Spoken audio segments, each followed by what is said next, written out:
Which is the highest national award of Ethiopia that was conferred on prime minister Narendra Modi. ప్రధానమంత్రి నరేంద్ర మోడీకి ప్రదానం చేయబడిన Ethiopia యొక్క అత్యున్నత జాతీయ పురస్కారం ఏది అని అంటున్నారు. సో ఇక్కడ మనకు ఆప్షన్స్ ఇచ్చారు. Order of African university, star of Ethiopia, the great honour Nishan of Ethiopia, lion of Addis Ababa. So రీసెంట్గా Ethiopian government, Ethiopian prime minister Abiy Ahmed Ali ప్రధానమంత్రి నరేంద్ర మోడీ గారికి the great honour of Ethiopia అనే అవార్డ్ని ఇచ్చారనమాట. So this is the highest civilian award of Ethiopia.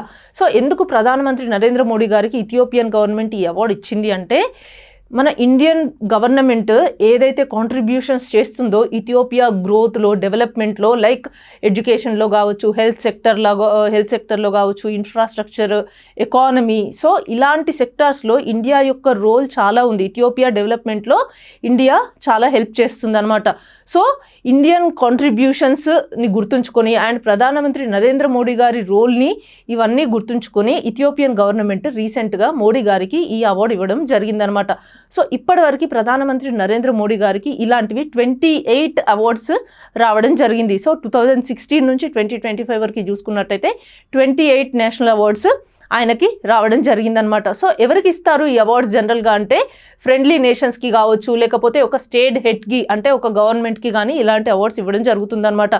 ఎవరైతే ఒక particular country యొక్క piece, development, లేకపోతే మ్యూచువల్ కోఆపరేషన్లో ఇలాంటి వాటిల్లో భాగస్వామ్యం పొందుతారో, లైక్ ఇలాంటి వాటిల్లో ఎంకరేజ్ చేస్తారో, కోఆపరేట్ చేస్తారో అలాంటి నేషన్స్కి లేకపోతే ఆ గవర్నమెంట్స్కి ఇలాంటి హైయెస్ట్ సివిలియన్ అవార్డ్స్ ఇవ్వడం జరుగుతుంది.